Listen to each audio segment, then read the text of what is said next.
Hey guys, it's Kathleen, and I feel like I haven't filmed a video in 500 million years, but today I wanted to discuss whether reviews are for authors. So this is an issue that's really taken off in the Twitter book sphere recently. There's been a lot of drama with authors either approaching reviewers about their reviews and trying to correct them on it, and as well there's been a lot of debate about the purpose of Goodreads and issues like that. So I wanted to make this video not so much as a rant video, but I honestly just wanted to discuss the topic with you guys and figure out kind of what the purpose of reviews is, why we have them, and who they're really intended for in the end. So without further ado, let's just start discussing it. So first off, I wanted to take a quick look at the fundamental purpose of reviews. So if you've seen my Is BookTube Journalism video that I did a while back, you'll know that I actually define reviews as journalism. Not that every review is necessary journalism. I did ultimately conclude that BookTube is not always journalism. But reviews in their nature, in my opinion, are a form of journalism, which means that to some extent, those are held to certain standards that other things are not. So when you look at a review, it's important to remember that its main purpose is to inform people of something and to offer a different perspective on something. If I make a book review, the purpose is not specifically to promote the book. The book review can promote the book, and that often happens, whether it's good or bad, but its purpose is not inherently to promote the book. And so that's probably the number one clue, honestly, that reviews are for readers, not for authors, but let's dive into it a little bit more. So obviously reviews can promote books. And to some extent you might think, oh, that means that they should kind of work with authors on that and they should kind of collaborate with them on that if it's going to be stuff that's said about the author's book, right? So obviously reviews can promote books and therefore they really influence public opinion. I honestly think this is where it gets tricky and a lot of the gray area comes in. I think a lot of people get offended when something is interpreted in a way that they didn't mean it to be interpreted by somebody, and then that interpretation gets passed on to different people, and then other people start seeing it that way, and suddenly a bunch of people see it in this way that the author didn't necessarily intend. Reviewers have that ability to influence people and to make them see things the way they see them, and that's definitely a powerful thing, and it shouldn't be treated lightly. But nonetheless, people who complain about this, honestly, works of fiction live with the readers, not with the author in the end. I'm a big believer that books begin with authors and they end with readers. Once you put a book out into the world, you cannot expect it to be interpreted in the exact same way that you interpreted it. Books are ultimately for readers, not authors. And the same has to be said for book reviews. So in that you might be saying, oh, well, it's fine for someone to interpret something a certain way, but it doesn't mean they should necessarily put it out there in the world. For example, I remember seeing this on Twitter recently. I don't 100% know if this is true, so don't call me out and say, oh, Kathleen, you're promoting false information. I admit this might not 100% be true. I'm just using it as an example. But I did see an incident where supposedly Benjamin Alaire-Sanz contacted a reviewer and said that that person was wrong for saying that there was some kind of sexual assault or something like that implied in his book, and he was insisting that no, this wasn't true and they should apologize for having posted this review. Obviously, this is a pretty gross invasion of privacy, but more than that, it's just inaccurate. A reviewer has the right to post their opinions about something. It's called freedom of speech.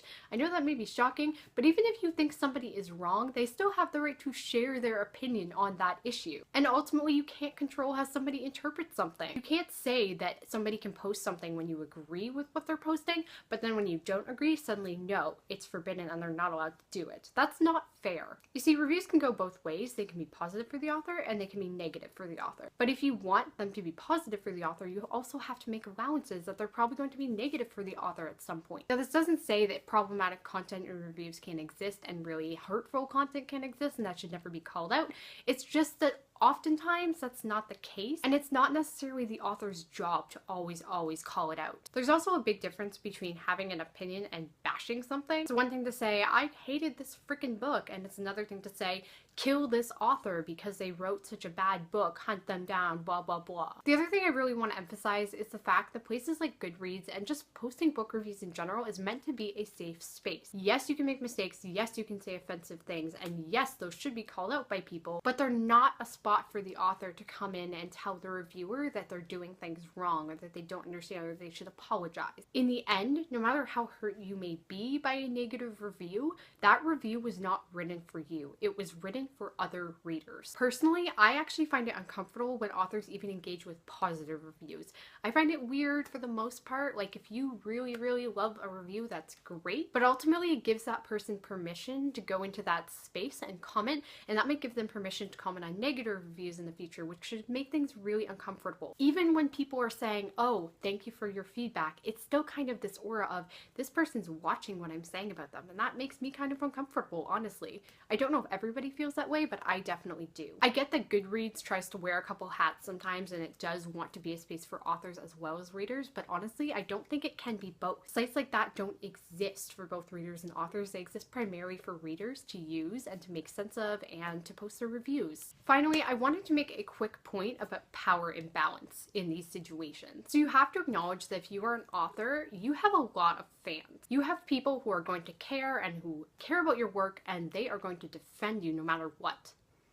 And ultimately, you could put people in a situation where they're going to attack somebody who posted a negative review about your work just because you didn't like it and you decided to call them out for it. And that is not fair to that person. It once again takes away that safe space. It makes people feel uncomfortable. It makes them feel like they shouldn't be posting reviews anymore. And you as an author do not have that right. You have power in that situation and you need to use it correctly. To stay out of that situation, you need to avoid it completely. On the flip side of this, of course, I don't agree with readers who try to put negative content in front of authors' faces. That's wrong. Like, do not tag an author in your post if it's a negative review. Do not tag them in your booktube video, whatever.